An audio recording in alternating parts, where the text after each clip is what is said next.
අදත් මේ ආකාරයෙන් ලිබර්ටි වටරවුම අසල ජනතාව රැස් වෙලා තියෙනවා.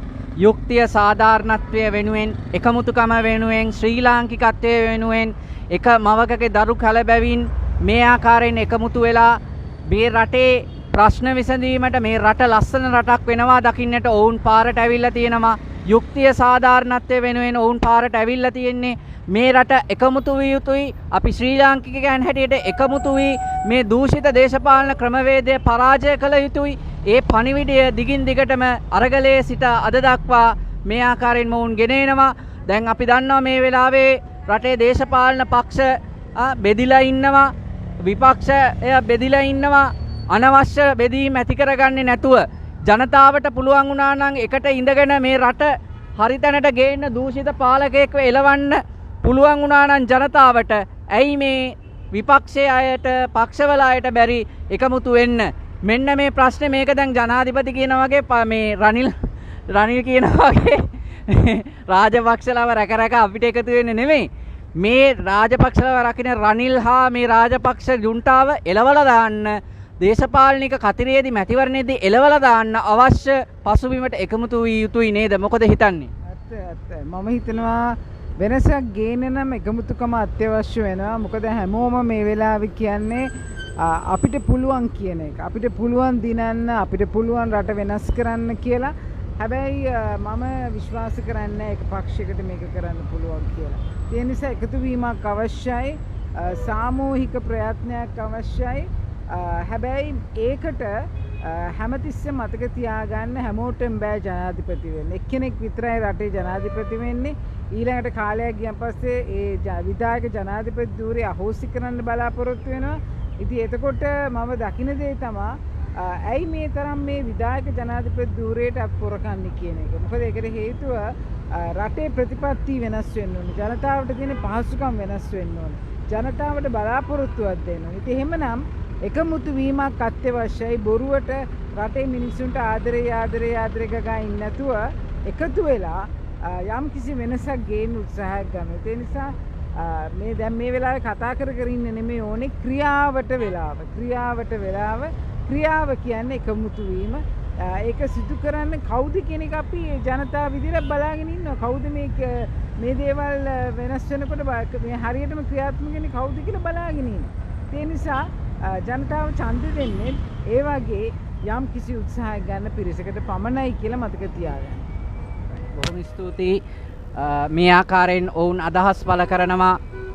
මේ ආකාරයෙන් පෝරු ප්‍රදර්ශනය කරගෙන මේ පෝස්ටර් පෙන්වන්න බෑ මැරයින්ට.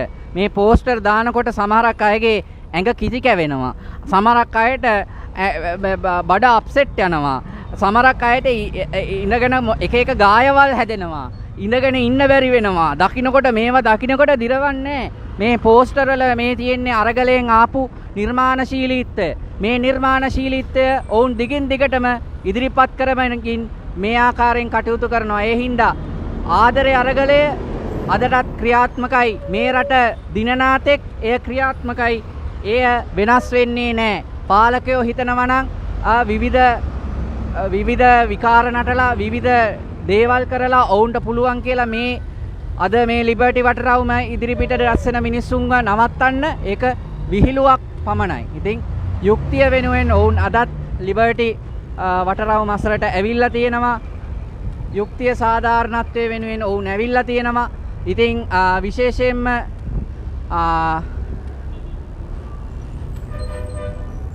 ජාකිර් මොකද හිතන්නේ?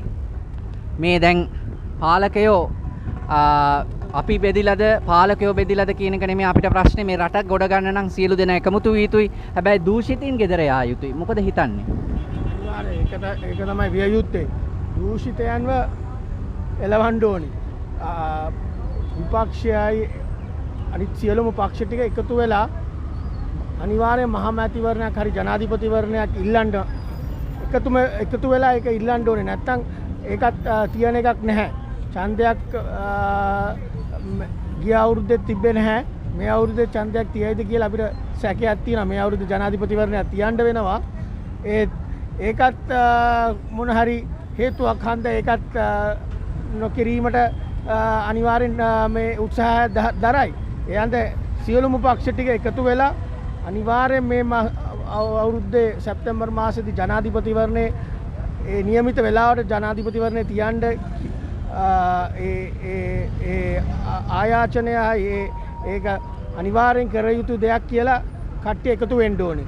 විපක්ෂයයි අනිත් පක්ෂ ටික බෙදලා මේ කවුරුත් එකට එකමුතු වෙන්නේ නැහැ කියලා ඡන්දයක් නොතිය ඉඳ උත්සාහ කරයි. ඒ හන්දා මේක අනිවාර්යෙන් එකතු වෙලා ජනයාව අපි එකතු වෙලා අපි මහමැතිවරණයක් හරි ජනාධිපතිවරණයක් අනිවාර්යෙන් මේ අවුරුද්දේ තියන්න ඕනේ කියලා අපි එකට වැඩ කරන්න ඕනේ මේ අවුරුද්දේ.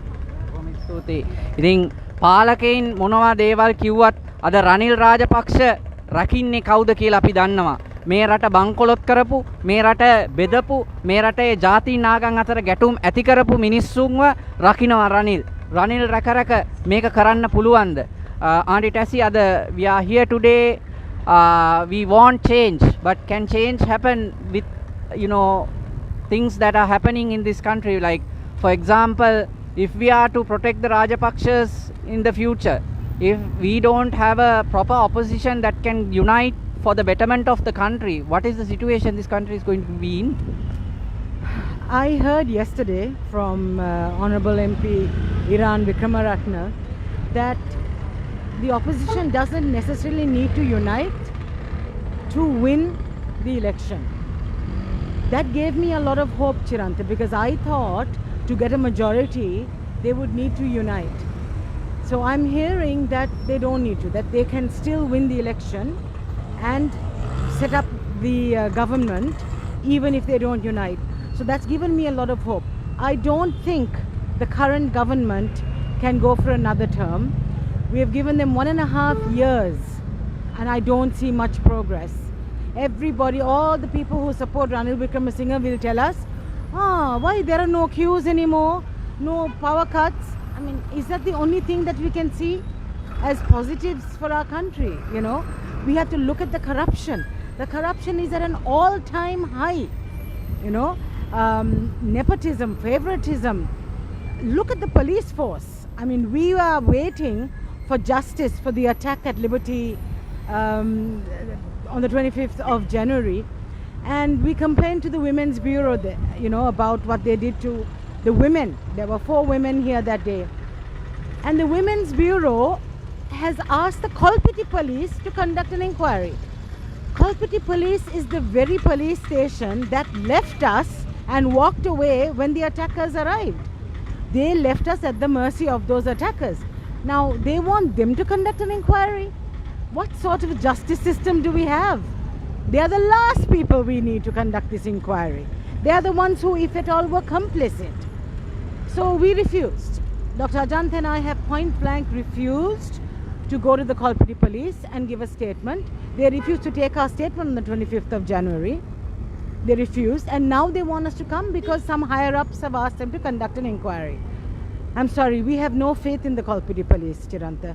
So we have now appealed to the Women's Bureau to please put us to another different police force so that we can actually get... Division OIC can also do that. The area in charge OIC can also conduct an inquiry.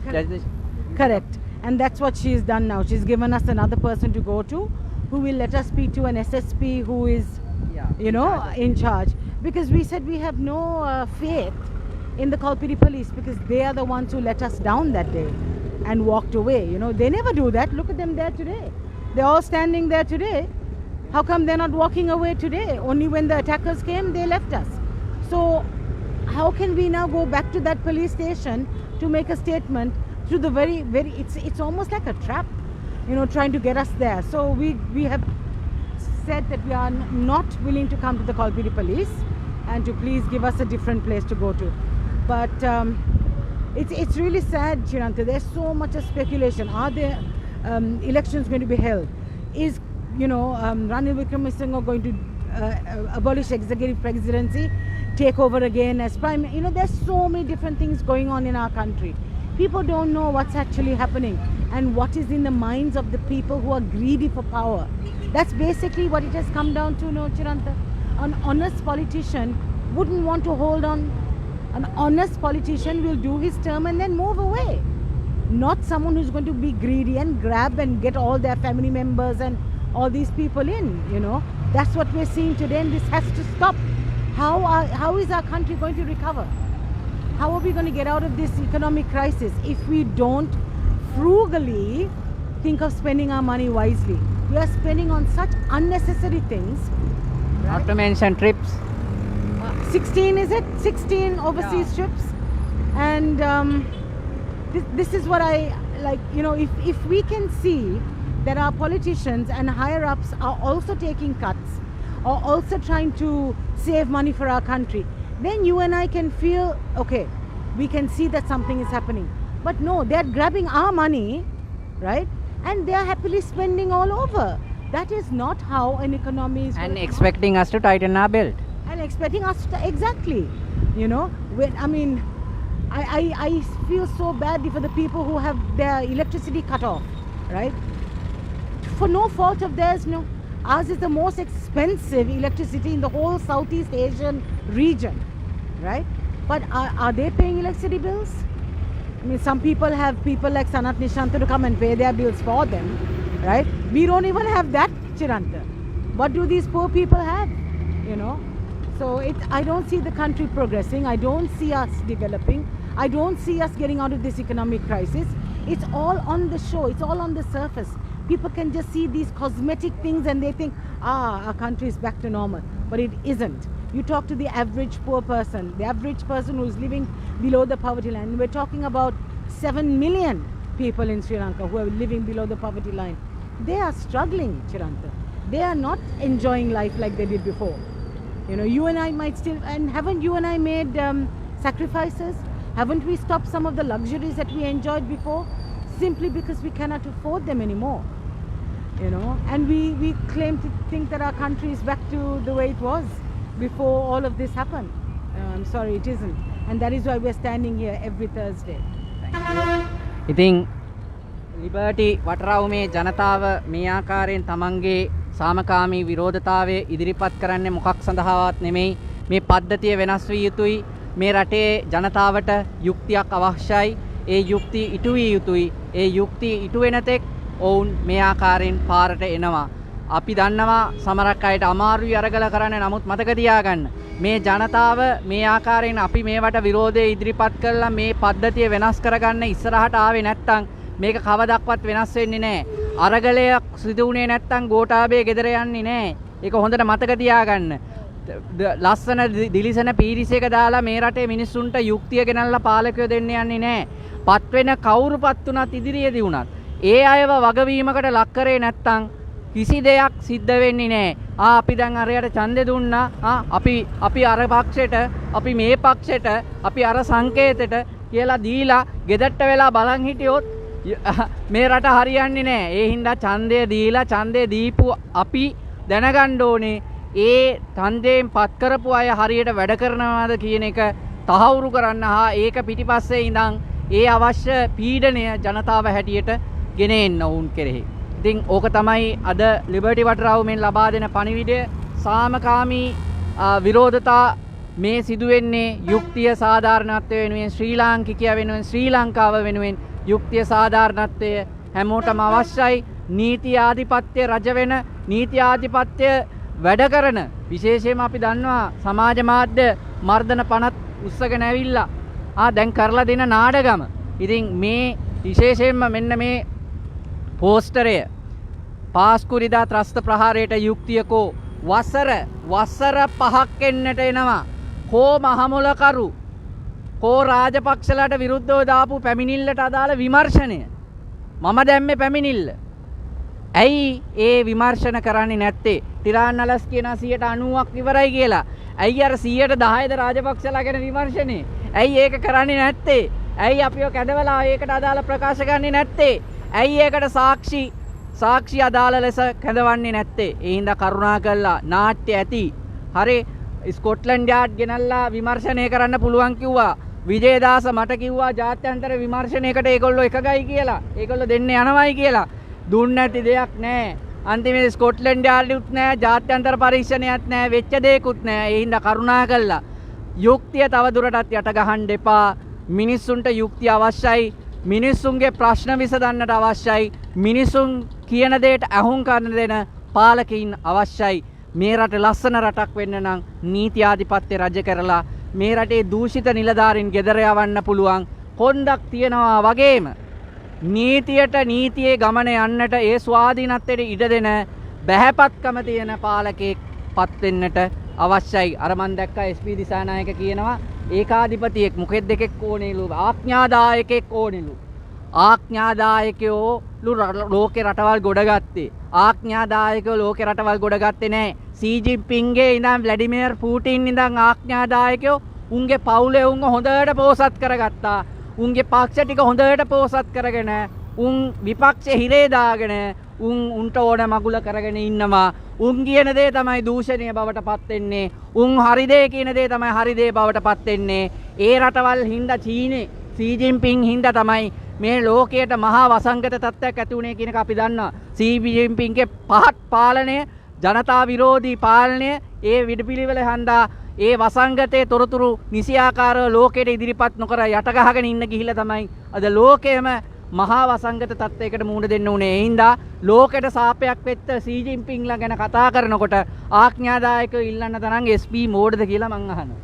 අනේ මන් දන්නේ මේ මිනිස්සු කවද හැදේද කියලා. ඉතින් SBලා වගේ අය පාර්ලිමේන්තු නොයව මේ රටේ හදගැස්ම තේරුම් ගත්ත අරගලයට සක්‍රියව දායක වෙච්ච පුරවැසියන් පුද්ගලයින් ඔසවන්නට ජනතාව කටයුතු කළ යුතුයි. තමන්ගේ ලෙල්ලමට තමන්ගේ ප්‍රමාණයට කන්ට්‍රෝල් කරගන්න පුළුවන් මිනිස්සු පාර්ලිමේන්තුවේ එවන්න අවශ්‍යයි. නැත්තම් උන්ට ඕන දේවල් කරනවා.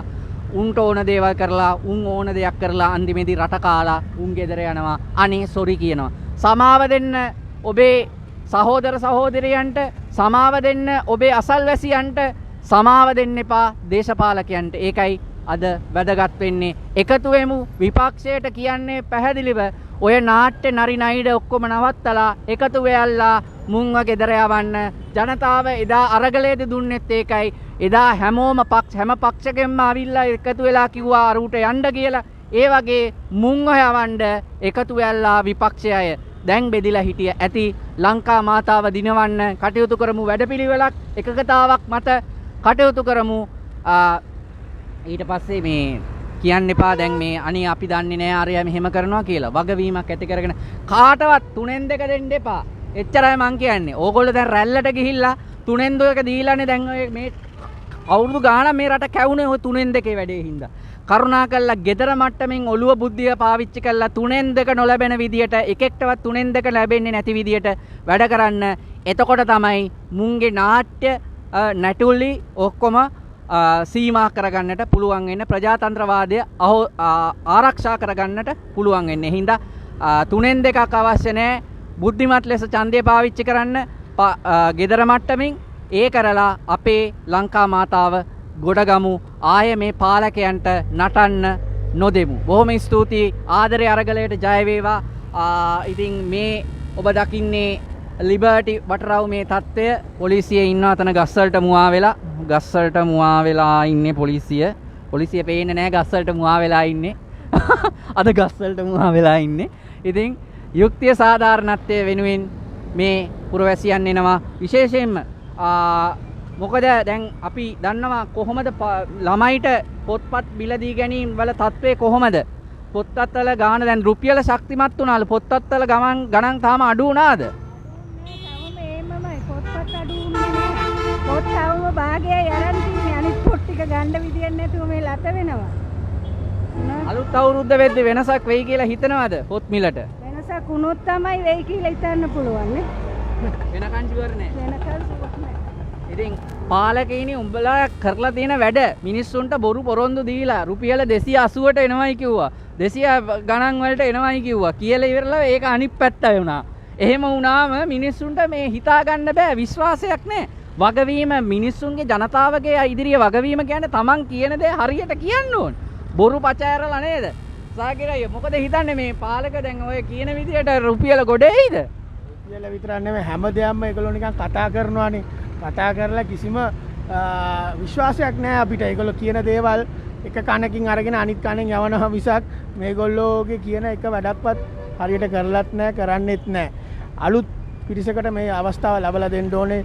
මහා මැතිවරණයක් ජනාධිපතිවරණයක් මේ අවුරුද්දේ අවසානයේදී තියලා අනිවාර්යෙන් ජනතාව පිළිගත්ත හැකි කට්ටියක් ඒකට අවස්ථාව ලැබලා දීලා රනිල් රාජපක්ෂලා මේ අවුරුදු 25ක් 2000 ඉඳන් 2025 වෙනකන් මහින්ද නැත්තම් රනිල් දැන් ඇති. දැන් අවස්ථාවක් දෙන්න වෙන කට්ටියකට වෙන පිරිසකට මේ රට ගොඩනගන්න මේ රට ගොඩ දාන්න පුළුවන්. මේ රට මේ සුන්දර රටක් මේ රට හදන්න පුළුවන් රට මේ ජවය තියෙන රටක් තරුණ පිරිස එලවන්න එපා මේ රටෙන්. මේ තරුණ පිරිස මෙහි ඉන්න බලාපොරොත්තුෙන් ඉන්නවා. නමුත් මේගොල්ලෝ කරන වැඩපිළිවෙල වලින් ගොඩක් කට්ටියට විශ්වාසය නැති වෙලා රටෙන් යන්න අවස්ථාවක් ලැබලා දීලා තිනවා. අපේ ඩයස්පෝරාව ඉන්නවා ඇමරිකාවේ, ඕස්ට්‍රේලියාවේ, ඉංගලන්තේ. ඒගොල්ලන්ට ආසයි මේ රටට ඇවිල්ලා මේ මොන හරි දෙයක් කරන්න. නමුත් මේ නායකයෝ ඉන්නකන් ඒගොල්ලෝ එන්නේ නැහැ. ඒ හන්දා වහාම මහා මැතිවරණයක් නැත්නම් ජනාධිපතිවරණයක් මේ අවුරුද්දේ තියලා අලුත් පිරිසකට මේ රට බාර දෙන්න කියලා මම ආයාචනා කරනවා. ස්තුතියි. ඉතින් අවසානයේ මේ කියන්නේ ඒක තමයි මේ අර විදුලි බිල සම්බන්ධව අර විදුලි බිල දැන් විදුලි බිල මේ මොකද්ද මහජන උපයෝගී කොමිසම් සභාවේ සභාපතිතුමාට පුටුව රත් වුණානේ කට්ටිය බයිනකොට.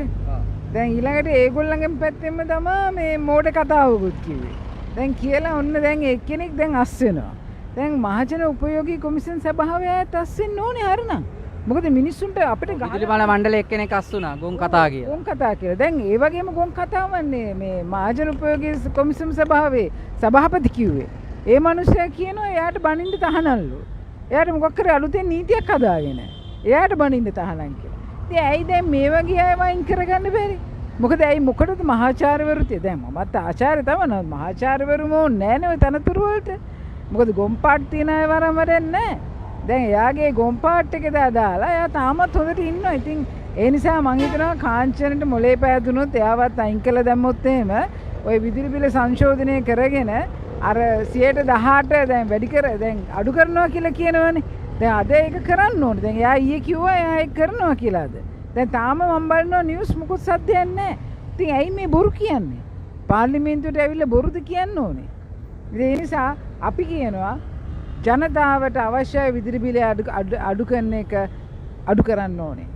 බොරුවට පාර්ලිමේන්තුවට ඇවිල්ලා අපි අඩු කරනවා. ඔන්න බලන්න අපි මොකද්ද හෙට කරන්න කියලා. ඒ වගේ කතා අපිට අවශ්‍ය නැහැ. මොකද අපිට අවශ්‍ය නැහැ මේ මොකද්ද ඒකට කියන්නේ වීරයෝ. අර කාඩ්බෝඩ් වීරයෝ එකෙක්වත් එපා.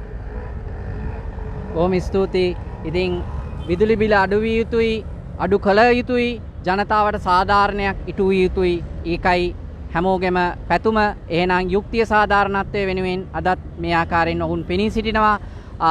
ඊළඟ අපි දන්නවා හැම බ්‍රහස්පතින්දාම සවස 5-6 අතර මෙම ස්ථානයේ ලිබර්ටි වටරවුම අසල මේ විරෝධතාවය පැවැත්වෙනවා. ඔබටත් සහභාගී වෙන්න පුළුවන්. ඒ වගේම සෑම ඉරිදාවකම තිබිරිගස්යායේදී විරෝධතාවය සවස 5-6 අතර පැවැත්වෙනවා. මේ කරන්නේ ඩොලර් වලට නම් නෙමෙයි. මේ කරන්නේ මේ රටේ යුක්තිය සාධාරණත්වය අපිට හැමෝටම ජීවත් වෙන්න පුළුවන් රටක් වෙනුවෙන්. එහෙනම් ආදරය අරගලයට ජය වේවා. ශ්‍රී ලංකාවට ජය වේවා. අපි හැමතෙම ජීවත් වෙන්නට පුළුවන් ගෞරවාන්විතව හම්බ කරන පඩියෙන් ජීවත් වෙන්නට පුළුවන් ලස්සන රටක් ඔබ අප හැමට උදා වේවා. බොහොම ස්තුතියි. මගේ නම චිරන්ත අමරසිංහ, සිවිල් අයිතිවාසිකම් හා මානව හිමිකම් පිළිබඳ ක්‍රියාකාරී.